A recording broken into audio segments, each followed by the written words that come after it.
Well, greetings, everyone. Good afternoon. Welcome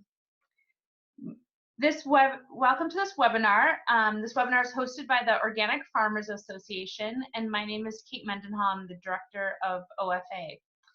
Can you hear me clearly? I can hear you. Okay, great. Thank you. So the mission of Organic Farmers Association is to provide a strong and unified national voice for domestic certified organic producers. OFA aims to build and support a farmer-led national organic farmer movement and national policy platform. Today, we are so excited to have Mark McAfee, owner and operator of Organic Pastures, a raw milk dairy near Fresno, California, and Ed Maltby, the executive director of the Northeast Organic Dairy Producers Alliance, NODPA. Both Ed and Mark serve on our policy committee. They will be speaking about different aspects of the current organic dairy crisis. During the presentation, we will have everyone muted. You're welcome to submit questions through the Q&A feature at the bottom of your screen. If you put your cursor at the bottom of the screen, you'll see a black bar come up, and then in the middle, you'll see a little white box that says Q&A, and that's where you can enter your question as it comes to you.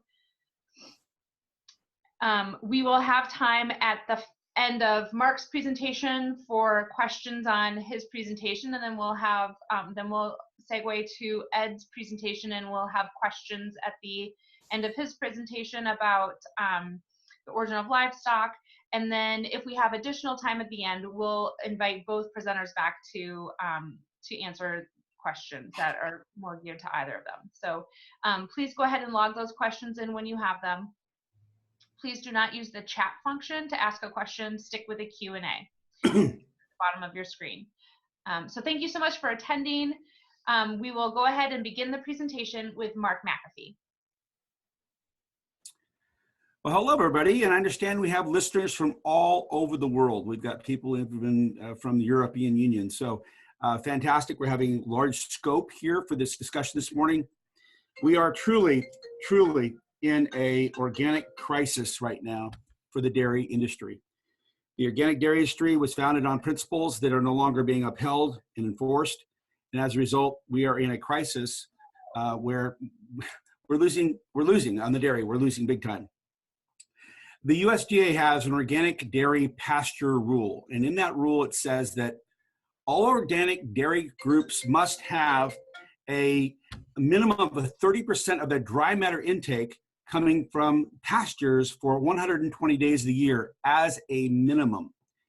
Unfortunately, that's not happening across the board. Individual certifiers are making exceptions, interpreting things differently, and you've got some certifiers are very strict and others that ignore it completely, or they may do their inspections during the wintertime and don't see the cows on pastures. So the pasture rule was originally conceived as a stocking rate and a fair stocking rate till you would have the appropriate number of cows on pastures. The other thing, it would be an economic sustainability element where you wouldn't have the ability to have a massive CAFO with 15 or 20,000 cows, because you certainly can't pasture 20,000 cows. You would have to have literally 10,000 acres, and you'd have to have paths and all kinds of stuff, and it just wouldn't work that way. This was going to be a family farm friendly operation where maximum size would be maybe 1,000 cows tops, because you'd have to have the comparable land to go with it in pasturing. And that's just not what's occurred. What we've had now is an evolution from the intentions of organic pasturing and cows and grazing and everything back in the 60s, 70s, and 80s, evolving into something now which has been usurped and taken from us. So we're going to talk about the pasture rule and how it impacts us, and perhaps some things we can do about that. Next slide, please. On this slide, we see Blake Alexander, who's one of my heroes. He's here in California. He's a legitimate organic dairyman up in Humboldt County area, northwestern California. Lots of gorgeous pastures and rainfall, and he's got beautiful dairy operations, and he sells through his own brand as well as Organic Valley and other buyers. Historically, at least he has. He was the Organic Trade Association's Farmer of the Year last year, or Dairy Farmer of the Year last year. He's a legitimate operation with family-based operation that's got the integrity. On the right-hand side of the screen, you see the Aurora Organic Dairy in Aurora, Colorado. And they're just one of 8 operations now, not just Aurora, but other dairies in Idaho, Colorado, and Texas that have between 5,000 and 20,000 cows each. And each of them have taken the green light from the USDA that pasturing is no longer really a regulatory rule. And so we got a real problem here that we've got CAFO operations. They're holding certified organic certificates without complying with the rules.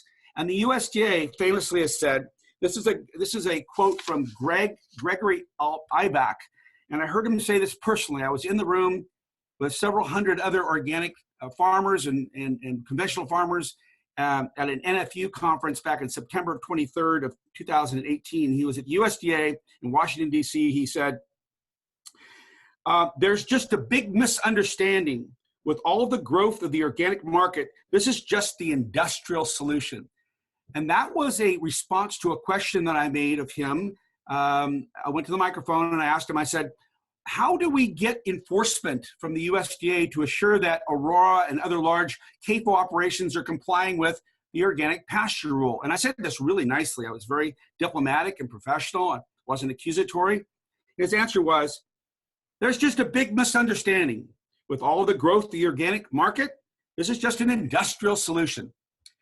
The room fell silent, and then there was this, oh my God moment where we all realized that we'd had organic taken from us because now there's going to be gross oversupply, a race to the bottom. And now what we see in Wisconsin, I was talking to a gentleman just last week who lost his organic dairy. He used to get $45 a hundredweight from his local organic processor, and now he's getting $22 a hundredweight. And there's no way that he can produce organic milk for $22 a hundredweight because the inputs are higher than that. So it's a race to the bottom, and it's a total loss of integrity in terms of what our original intent was to be organic and to provide the consumer with high CLA values, omega-3 fatty acid values, vitamin D, all the things that come from pastures in terms of pasture grazing, carbon sequestration, the local good carbon footprint, all those things brought by the organic pasture grazing process, healthy cows, clean environment, all that wonderful, wonderful environmental stuff has just been taken from us. As you look at the screen on the right-hand side, you can see that the large CAFOs, and Aurora, by the way, is not the only one. They were the pioneer to do this back in 2007 and 8. And when they did it, unfortunately, other people followed because they realized enforcement would not be hot on their tail. In 2007, Case Van der Rijk's dairy down in Pixley, California, was immediately decertified by the California Certifiers, the CDFA and Organic Enforcement, because they recognized that he was not pasturing his cows. So it seems like there are pockets of certifiers in some states that just simply don't follow the rules. And it's been quoted as too big to fail, that these violations are too big to fail. Back in 2007, there was a federal court filing by the Cornucopia Institute where 14 willful violations were found of the USDA organic regulations by a federal court. And there was a $7.5 million fine levied against Aurora. They paid the fine. They did not shut down. They settled the lawsuit, and they went forward with very high-powered attorneys and just continued to persevere and delay. And in 2017, just a year and a half or 2 years ago, the investigation was closed, stating that Aurora has a valid organic certificate and no further comment was made as to the violations. There was a Washington Post article that came out several years ago that showed that there was no evidence that Aurora pastured their cows. There was no cows being out on pasture except just a few here or there. And there's no way they can milk cows 3 times a day by having that large number of cows go out to pasture and back. It just didn't happen. They also found that Aurora was asking for their certifications to be scheduled, their audits to be scheduled during the wintertime in November or December. And during November, there's no grass growing and you don't pasture your cows in November generally. And so Aurora was able to show that, in fact, oh, we're fine. We pasture during the summertime, and now it's November. So there's something going on there where these certifiers are just simply ignoring the issues with regulatory compliance and enforcement. So very serious problems.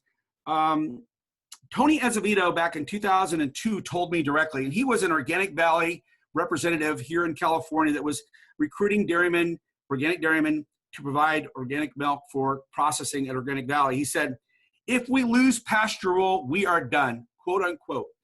Tony went out of business several years ago and no longer produces organic milk for anyone because the Pasture Rule killed his operations. The fact that he was compliant, but yet you have big operations like what you see from Aurora and the other 7 operations, which are completely in violation of the intent of the rule and the specifics of the rule, that are grossly oversupplying massive amounts of cheap organic milk, cheating both the farmers and the consumers and the environment and the cows and everything as they pursue money beyond all else. Next slide, please. It's very much a political situation behind the scenes going on in Washington, D.C. You see the little milk stool on the right-hand side there. That has 3 legs on it. It has a price leg, it has a supply leg, it has a trade leg. And those are all interdependent in terms of holding up a market. If you oversupply, your price drops. If you bring in too many things, either intrastate or international on trade, you oversupply and price drops. So those 3 legs have to be in balance if we intend to have a market which is also in balance. The problem is the consumers do not know what's going on behind the scenes. They don't have a clue. Only a few enlightened people know what's going on behind the scenes. It's like this Wizard of Oz smoke screen. The fact that the consumers see the organic USDA logo on the product and they buy it in the stores and think all is well because the USDA and organic is a good thing, when in fact there's been this massive usurpation and violation of trust and inequitable, unjust, unbalanced enforcement of the Pasture Rule and other rules. And Ed Maltby will talk about other rules that are also in violation with these larger operations and some other violations. But the bottom line is there's a lack of equitable enforcement at the USDA, which they've admitted. They refuse to respond to FOIAs. They refuse to respond to questions asked by trade groups. When we have our meetings, they just basically say there's a big misunderstanding and they cover the problems that they have internally with lack of enforcement or lack of whatever it is. They just don't have the courage to do the right thing. Lack of fair inspection-based and ethical organic milk market is a result of that. So we have this big political thing going on behind the scenes that consumers don't know about. So they can't dollar vote. They can't dollar vote to choose one product over another because of ethical integrity. And so many consumers are just exhausted with all the stickers they see on the products. They see non-GMO, they see organic, they see animal welfare certified, they see all these things, pasture pledges, all these things. The consumers just want food. And you know, they don't really dig around a lot to investigate. Now, some people do, but most don't. And so it's kind of a tough thing when the consumers are being literally lied to with 14 federal charges against these big operations where there was never a change in their operation. They just continue to operate in violation of the law by paying a fine and just continuing to litigate and delay.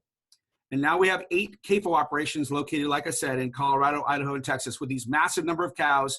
And this quote that's resounding in my mind today, which is an excuse for Aurora not pasturing their cows.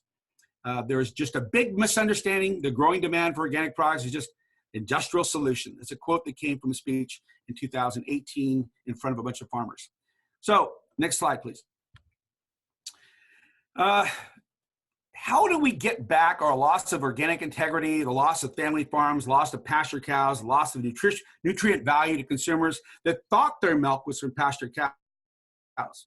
You get major, retail markets that are contracting to the lowest cost certified organic milk. And so they're going to the mega CAFO operations below cost of actual production and creating ultra high temperature pasteurized, long shelf life products, and then selling it to the consumers at a premium. And that is killing off legitimate organic producers that simply don't have the competitive advantage of being able to meet with Walmart or, Whole Foods, or whoever they're meeting with, to actually cut those deals, which are below cost of production. And so you have this favoritism that's going on, but not a farmer cutting a deal, but a big a CAFO operation with massive amounts of milk and lots of strength in the marketplace. Dean's Foods, by the way, just declared bankruptcy, and they were a major brand manager for Organic Valley and Horizon. And they were taken out because of a major CAFO operation that was installed in the Midwest, which just took away some of their market share. And that's not organic related, but the bottom line is this is a very unsettled market right now with a lot of confusion, and the consumers simply don't know about it. The consumers are isolated. They're in the marketplace, in the store. They're not out on the farm, and they're not hearing our story. We have a very, very big challenge here where we have to get the consumers to know about what's going on and have that continuous integrity from farm to fork, or glass to grass, so that consumers can reconnect back to what is real and what is not. Consumers just don't know. Next slide. You know, I've heard this from so many farmers here in California. Do I cheat or do I just get out? It's a race to the bottom. And when your farm is integrity and the family operations are at a potential for a loss of the farm, there's a huge propensity and big demand for cheating. People just cheating, buying conventional feed, buying conventional cows, doing whatever they've got to do, grain feeds to help them. Don't pasture as much, get more cows, all those kinds of things going on. And as a result, we see that the farmers with integrity just can't compete. And so you see loss of hundreds of organic dairies across the United States. In California, we lost 30% of our organic dairies in the last couple of years. And there's a completely unfair playing field that now encourages cheating, because that's what's going on the other side of the fence. That's what's going on at the CAFOs. They're cheating. So it's kind of a green flag that everybody should cheat. And that's really a loss of ethics, a loss of integrity, loss of CLA values in the milk, loss of the omega-3 fatty acid ratios, a loss of carbon sequestration, all kinds of things going on where we are now encouraging cheating. The Pasture Rule is nature's natural control to assure price and supply balance. And we've lost that. And now you can produce as much milk as you want if you can get away with it. And that's just totally unfair. Next.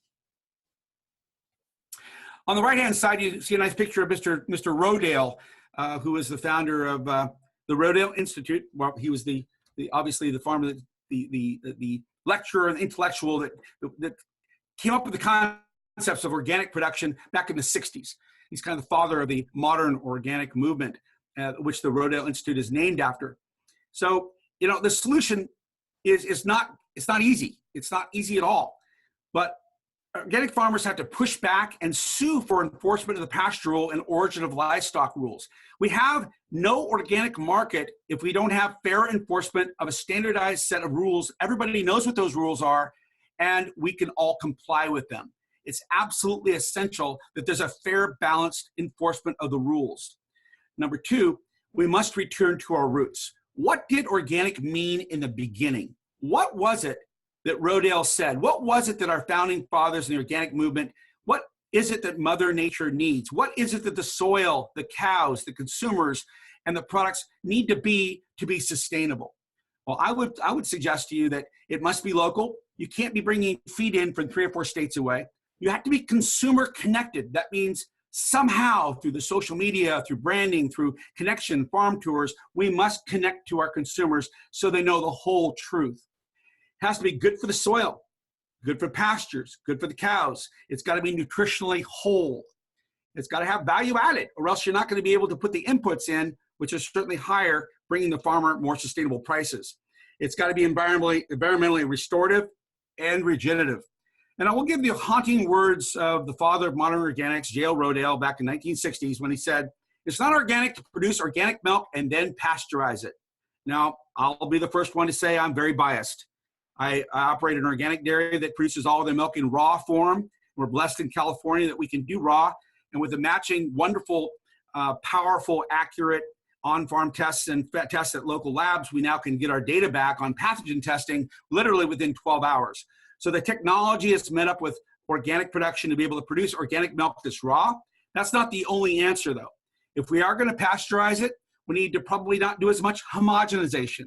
And we need to be very careful that when we do pasteurize it, we do it with due diligence and due care, that in fact we don't destroy it all. We can use a lower temperature pasteurization or some other method, including perhaps UV or even HPP. There's other technologies. We need to press forward to retain as much value as we can in our organic milk so that consumers can have that in their diets, because a highly processed organic dairy product is lost its value in terms of being organic. Organic raw milk is a whole milk. It's a whole food. And I spend a lot of time with the International Milk Genomics Consortium people at UC Davis. I've been to the last 8 consortium.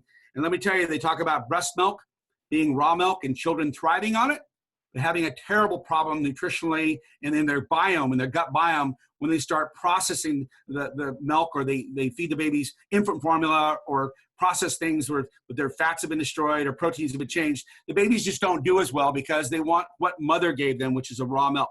So again, I'm biased because I do believe in raw milk, but at the same time, there's things we can do with pasteurized milk as well to bring back the integrity. The first thing we have to do is assure that we have Pasture Rule integrity, and that's maybe another lawsuit brought by the farmers. We cannot spend our time on the farm. We must get off the farm and associate ourselves together and sue for enforcement of the Pasture Rule, because right now it's completely inequitable.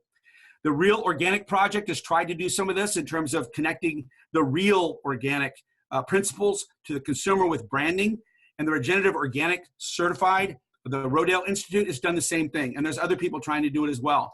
But we're just struggling because of the loss of organic integrity, because of the loss of equitable enforcement of the Pasture Rule. So I think I may have one more slide, or is that it? There. We got questions now, and I'm glad that we have visitors from all over the world, because let this be a warning. Let this be a warning to other locations in the world, in Europe, Australia, New Zealand, that this could happen to you as well if it's not already happening. I know we're fighting like crazy right now to get enforcement of the Pasture Rule and other rules in the organic to keep our integrity and our value added. So any questions, I'd love to have them.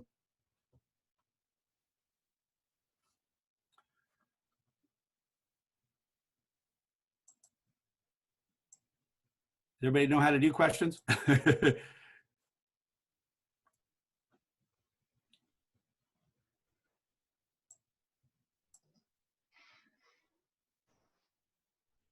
Mark, this is Kate. I will ask you a question to get it started. And those of you who have questions for Mark, please enter them down below at the Q&A section. Mark, to counter Undersecretary Eibach's solution for increasing the amount of organic dairy in the marketplace, if you were the Undersecretary, what would you suggest for the organic market for increasing milk supply to meet the domestic demand? There's never been a shortage of organic milk produced by the compliant dairies. What there has been is a destruction of the organic market by these non-compliant dairies. If I was Mr. Eibach, I would do what California did in 2007, and that is immediately decertify any dairy that is not compliant with the Pasture Rule, which is pretty easy to do. The Washington Post and the Cornucopia Institute did a great job of actually winning that argument in front of federal court, and they found 14 willful violations, and it was a $7.5 million fine. But instead of shutting down the operation, they were considered too big to fail and let them continue to operate. So I would immediately enforce the Pasture Rule, bringing the milk prices back up to sustainable levels, which would be someplace north of $40 a hundredweight for America. And you would have a sustainable operation. I think you would still have operations that would grow, but they would grow in balance with nature. They would grow with pasture grazing, which is so good for the carbon footprint and carbon sequestration and care of animals, and also the nutrient value of the milk to the consumer. So if I was Mr. Eibach, I would follow the California regulatory example and immediately decertify any dairy that did not show on a audit, which is unannounced, not an announced audit, which comes off season, but during the grazing season, where you do not show your cows getting 30% dry matter equitably in a reasonable fashion, they would be decertified and forced to go back to conventional production. That's what I would do.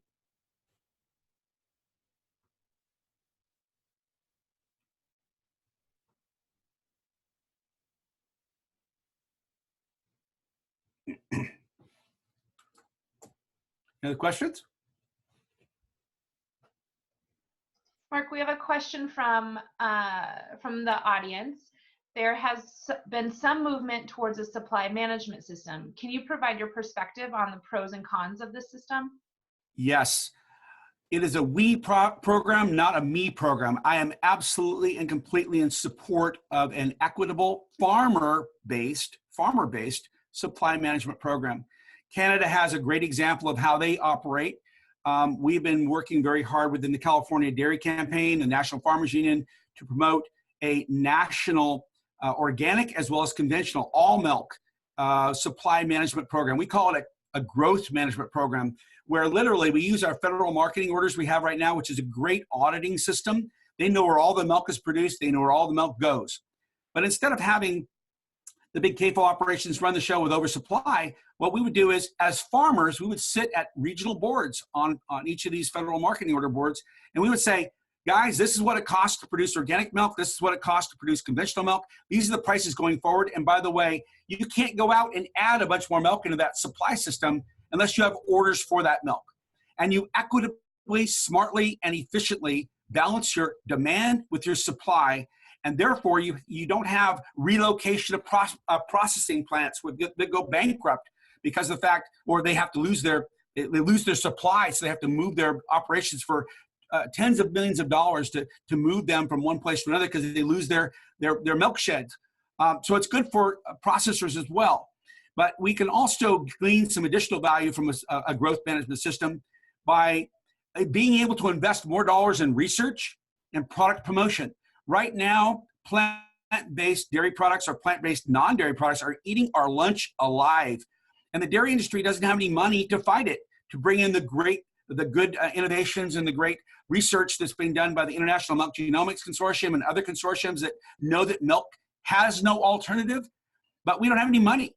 If we had a higher price point for our milk, we'd have the ability to chip in a few more dollars per hundredweight or cents per hundredweight to do those investments in research and in marketing, so we can get that research that's now just sitting in our labs out to the public so they can appreciate the value of a pastured organic dairy milk that's less, maybe a lower temperature processing or raw or unhomogenized or made into yogurt or whatever. We can talk about those things to the consumers. We don't have those monies right now. The dairy industry is on its back, organic and conventional both. And as a result, we don't have the investments to be able to make into protecting ourselves and educating consumers, doing research and promotion. So I'm a huge supporter of growth management. It'd be good for all of us because it would restrict and would completely keep these big CAFOs from being built, and it would spread the supply and demand equation across the existing dairies, and you couldn't get into it because there was no space for you until there was space to grow. And that growth would be given to the dairies currently in operation, and there should always be an entry for new farmers, and they have those kinds of terms up in Canada, but we could create our own that's even better than Canada that allows for new farmers to join in and participate. So we have a young farmers at place as well. So growth management, I'm a big supporter. Great, thank you so much, Mark. We have time for one more question and then we're gonna move to Ed. So please keep your answer to just shy of 2 minutes. The next question is asking, are you aware of any coalitions or resources where dairy farmers can connect and work together on these solutions? Great question from Iroquois Valley. Wisconsin State Farmers Union, Wisconsin State, the Farm Bureau in Wisconsin just passed some internal resolutions supporting growth management. In California, the California Dairy Campaign has been a huge supporter of growth management. So I would suggest putting pressure on your local co-ops that you absolutely demand a growth management program. There are great models out there for it. There's more than one way to do this. There's innovations on how you can do this, but it is a we project, not a me project. So I would suggest pushing hard on your local groups, your co-ops, and your farmers organizations like the Farm Bureau and like the National Farmers Union. National Farmers Union is already there. They have already passed special orders of business a couple of years in a row for growth management, but the Farm Bureau has been a little bit behind on this. They're coming around now, but push hard on the national organizations that you're part of. And if you're not part of it, become part of it, because we will languish together if we don't we will die one by one if we don't hang together. And this is that time in history where we must get our act together to control supply, get prices up, and Pasture Rule is a great way to do that. And we need to do that together in one unified voice. Thank you so much, Mark. To the audience, Mark is going to stay on the webinar, and if we have extra time at the very end, he'll be able to answer more questions. So please keep them coming in using the Q&A feature at the bottom of your screen. Now we're going to shift to our second presenter, Ed Maltby. If you could please cue to the next slide. Thank you. Ed Maltby is the Executive Director of NODPA, the Northeast Organic Dairy Producers Alliance. Ed, please begin your presentation. Yes, good afternoon from sunny Massachusetts. Just to follow on from the answer to the last question, in the Northeast we have the Northeast NODPA, which is a farmer organization that has been doing regulatory and political lobbying advocacy work with farmers, by farmers, for farmers since 2002. And there's a similar organization in the Midwest and the West. There are a lot of ways in which to connect, for producers to connect to each other. So moving on to the origin of livestock, and I felt it important to have a definition, as when the decision was made back in the late 90s to turn organic into a federal program, we had to accept that with federal programs you need regulation, and regulation has to be well defined. So the origin of livestock came into being basically because there was a desire to grow the organic herd relatively quickly, without having to wait for that 3-year transition period that all the other breeds have. The provision, the exemption, which is on your screens, was not too well defined, and it came at the same time there was a lawsuit from a farmer in Maine that questioned some of the regulations and some of the ways in which farmers were transitioning from conventional to organic, and that was the provision of the 80-20 exemption. Once the lawsuit was settled, this exemption expired in 2007. Can we go to the next slide? In October 2006, the NOP decided to try to clarify the position around how this transition to organic would happen and what were the exemptions. And in good Washington, D.C. fashion, they decided not only to make it more confusing, but also to introduce many different ways of different producers using this transition method. And when there are many ways to use it, then there are many loopholes. Can we go to the next slide?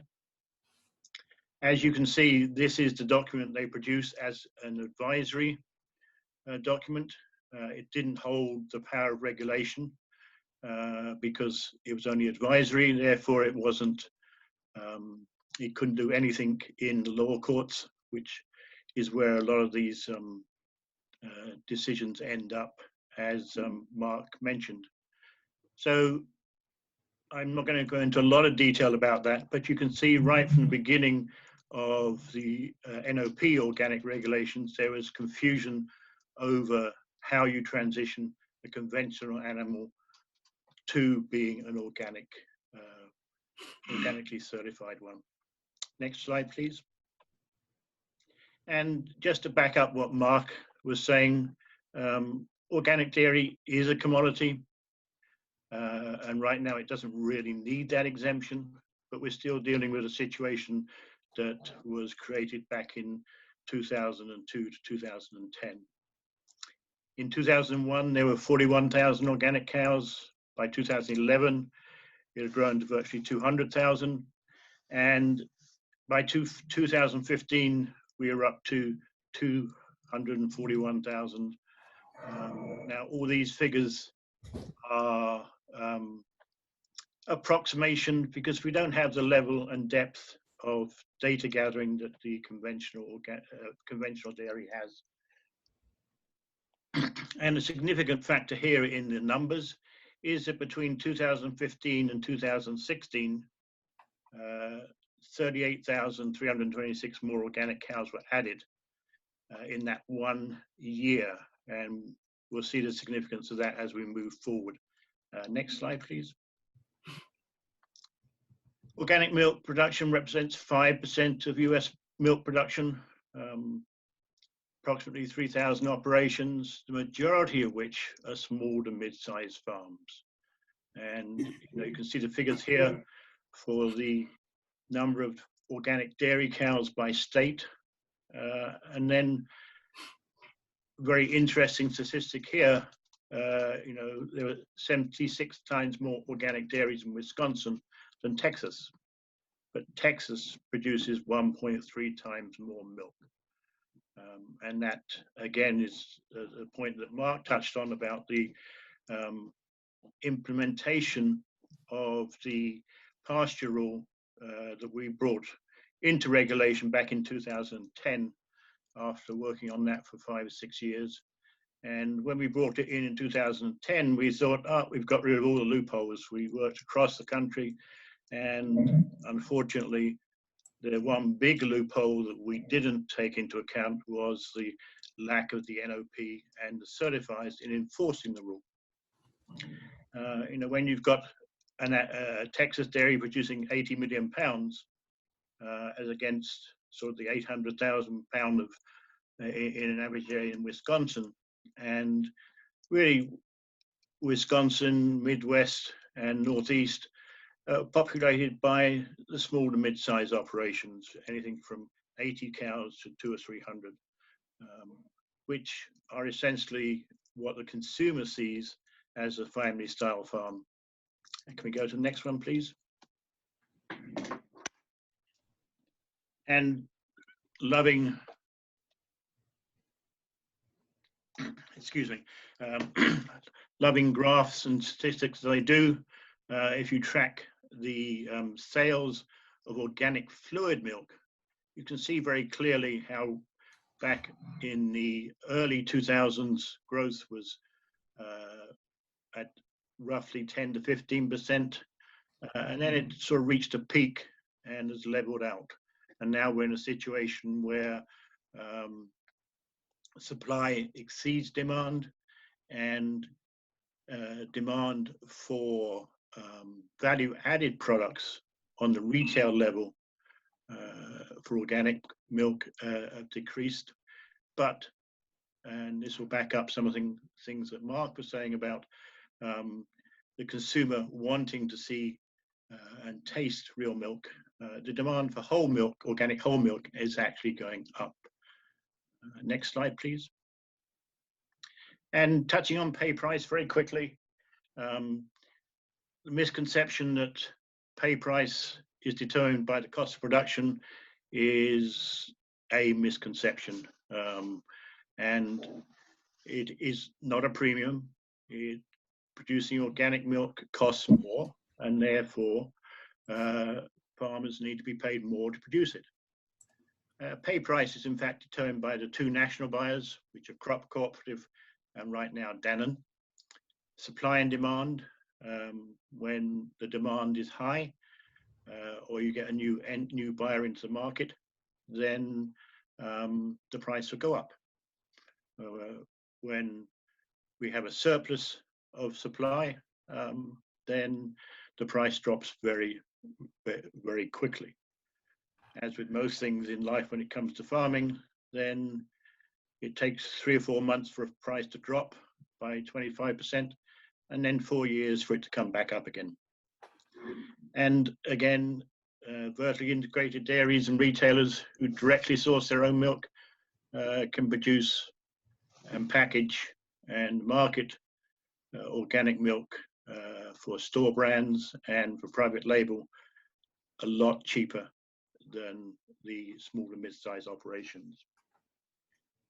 Conventional price, when there's an oversupply and large quantities of organic milk have to be sold on the conventional market, is sold at half of what the buyers paid for it.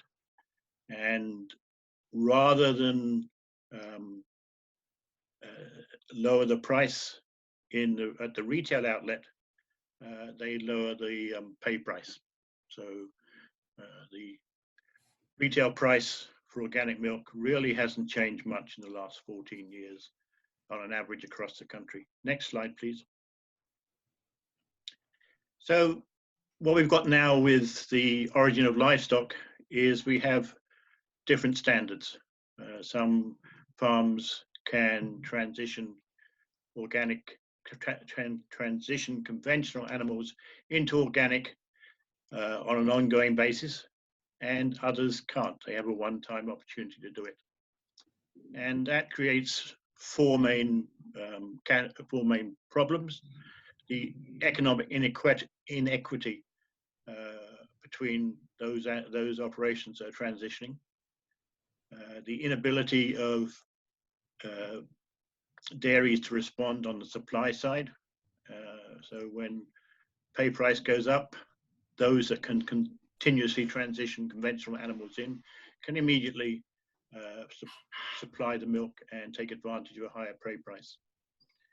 And the integrity of the organic market, if organic consumers fail to be convinced of the tightness of regulation and consistency of implementation of the organic regulations, then those commodities which market milk on a wholesale basis, like dairy, because you produce milk 365 days of the year and it's got to go somewhere. Yeah, so there's very few opportunities to market that directly. And also it undermines the market for organic dairy replacements, which are an essential part of the operation for small and mid-sized operations. Next slide, please.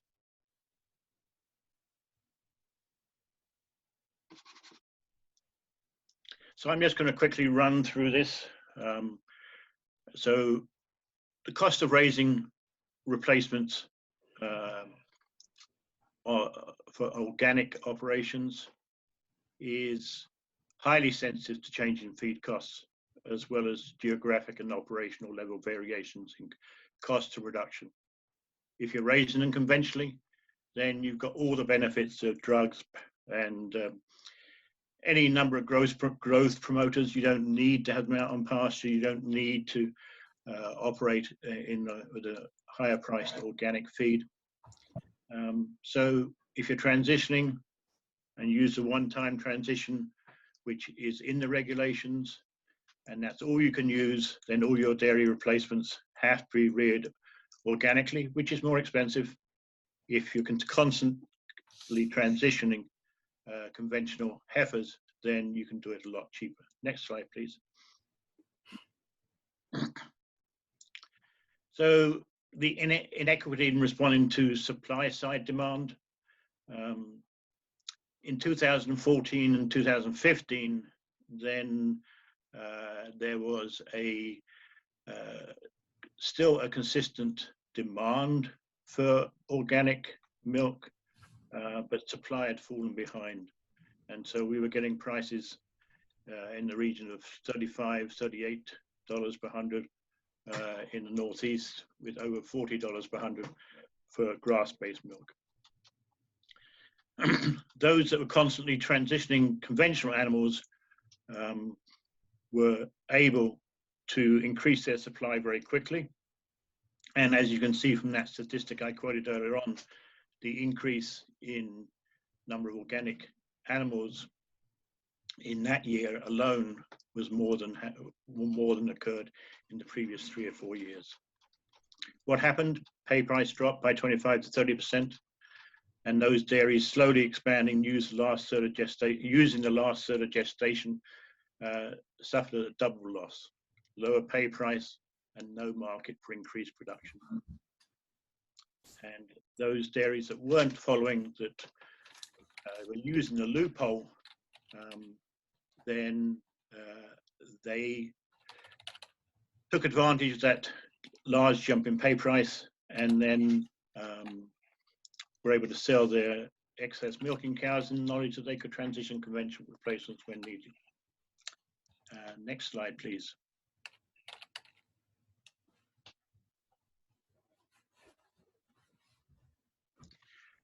So I'm just going to touch on this. The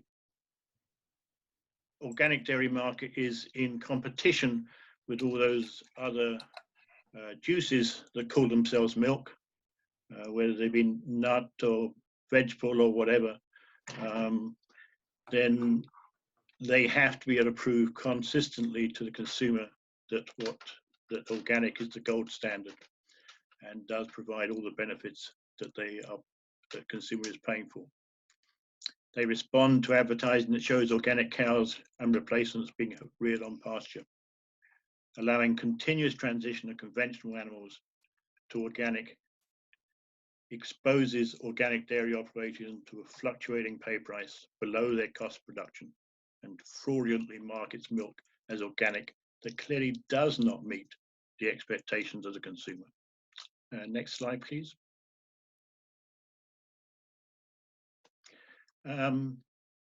If you're a small and mid-sized operation, you gain some of your income by selling off your replacements. And some of those will be young heifers who are just about to come into milk, and some may be older cows. When you have the continuous transition from conventional within a year, then there is no market for these organic since the last third of gestation animals who are genetically sound and have all the natural immunity that organic production breeds into the animal. Without that demand, without that market, then the majority of organic dairy replacements are going into the conventional market without a premium and without any benefit to the long-term future of organic herds. Next slide, please. So where do we go from here? Buyers and certifiers, buyers especially, they're the ones that control the market to a very large extent, need to be held to the task of maintaining organic certification as the gold standard. By supporting, advocating, lobbying, and to consistently implement federally accredited regulations enforced by independent third-party certification, not by certifiers who are in it to make money. And therefore, if you've got a 10,000 cow herd and you charge by the volume of operation or the number of dollars going through, that's a good paycheck for a certifier. We need to move away from that. We need better accreditation to ensure that certifiers are independent and following the regulations in how they enforce the Pasture Rule, the Origin of Livestock, which we hope to see passed in the spring.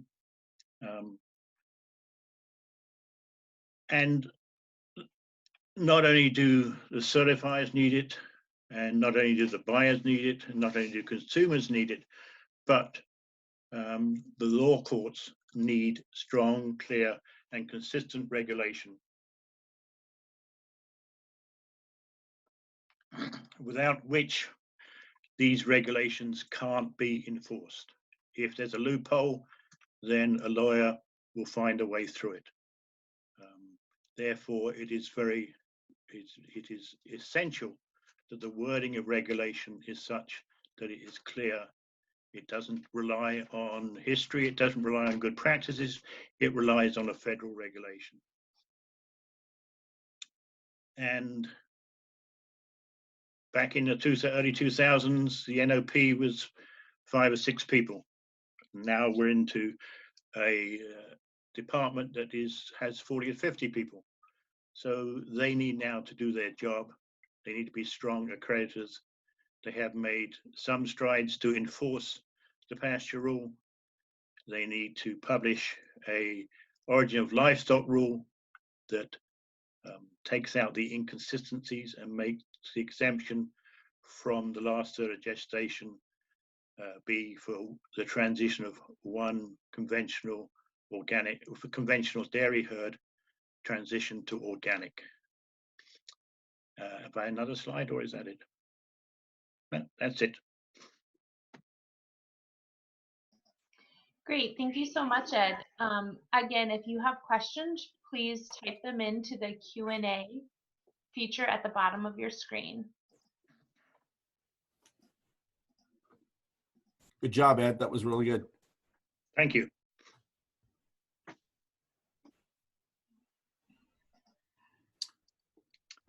If we have no questions, I can sing a song. I have an idea for you, Ed. I know we've seen, whether it's been Democrat or Republican, both back and forth, we've seen less of, they just haven't seen the will to go and pursue organic integrity enforcement. But recently, I see it even worse. I know that Kate was just recently on something with Bernie Sanders nationally, where he was really supporting organic enforcement and supporting integrity and good food for America. I wonder what this next election might bring us in terms of a change of leadership at USDA, or perhaps we can actually swing this pendulum back to a reasonable place where we do get organic integrity back and integrity at the USDA. I think that's an interesting point, because that's just a year away. Yes, and although nothing will happen immediately if we get a new administration, then over a course of a year or so, then a lot of what the priorities of what the NOP concentrates on is determined by the secretary. And the people at the NOP might have some great ideas about what they can and can't do, but if their boss says, no, we go into this direction, and Mark, you had some quite great quotes on the way that the current administration is thinking about agriculture in general. So if we get a different administration that is more aware of the importance of agriculture as being a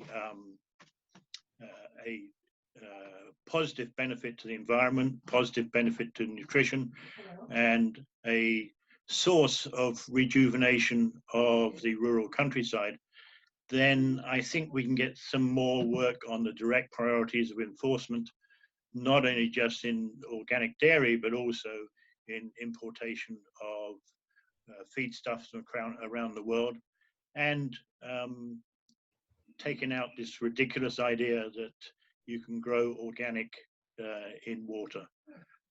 Organic crops have to be grown in the soil, and that is the basis of all good organic production, is a good soil. And so that is what we need to return to. The Real Organic Project is doing a great job of stimulating people to start thinking that way.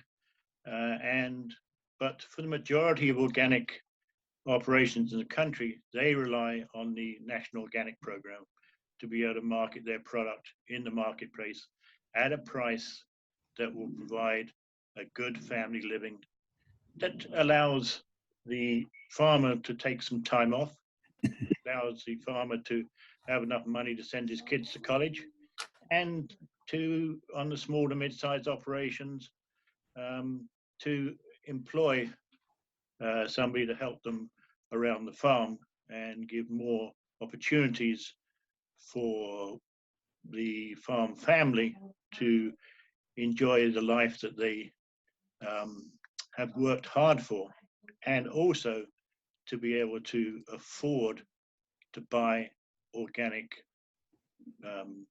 products that they can't rear themselves. Too often we see organic dairy farmers and organic farmers on food stamps and having government assistance because their pay price is too low. You know, Ed, Mark, I'm sorry, just to jump in, we do have a question from the audience. Ed, how do we get buyers to consider our cost of production when determining the pay price? That is a good question. And back from, say, 2002 to 2014, we used to meet regularly with the buyers. We used to go to Colorado to meet with White Wave and just have discussions about pay price. And similarly, we used to go to Wisconsin and sit down with the leaders of Organic Valley and talk to them about pay price. And we now have scientific information from different research in both the Northeast and the Midwest about what it does cost to produce organic milk. And the only real time we get buyers to consider it is when they want more milk. And that was in 2013 and 2014. They held the price down to about $30 per hundred after there was a short period of having oversupply. And they found that farmers weren't producing milk and they didn't have enough. So they jacked the price up, and the farmers started producing more milk, and we had the start of a grass milk marketing campaign, which also took some of the production off on a different product. So the answer could be that we need more buyers in the organic marketplace, but that is difficult. We really only have one or two buyers. It could be that we need some sort of federal regulation, the same as on the conventional side. And I believe, you know, for NODPA, we looked at that back in 2012, 2014, and then people started getting paid better, so interest faded. And same as supply management. You know, if supply management, as Mark was saying, if we have some kind of supply management in force, and it would have to be done nationally and by regulation, then we can equate the cost of production back to the supply of milk. And the cost of milk does not affect the retail price. And that's true in the conventional market, and it's even more true in the organic market. In the conventional market, then conventional dairy farmers get about 60% of the retail price. In the organic market, organic dairy farmers get about 30% of the retail price. Well, great. Thank you so much, Ed. We are going to have to end the webinar there. I wanted to thank everyone who joined with us today. We've also recorded the webinar, so it will be available on the Organic Farmers Association website. I wanted to thank both Mark and Ed again for their time today to talk about the organic dairy crisis, and also for their time serving on the Organic Farmers Association Policy Committee. We appreciate their dedication to this work. You can register for upcoming webinars on our website, organicfarmersassociation.org. Upcoming topics include hydroponics and import fraud. We encourage all of you to join for those additional webinars in the new year. OFA is a membership organization, so you can join as a farm member, a supporter member, or organization. We encourage all of you to be a part of this national movement. Currently, right now, we're soliciting policy feedback from certified organic farmers across the country, and you can fill out that form on our website, our policy survey. And more information can be found on our website about all of our policy positions and the work that we're doing. Thank you so much for listening, and have a good afternoon. Thank you.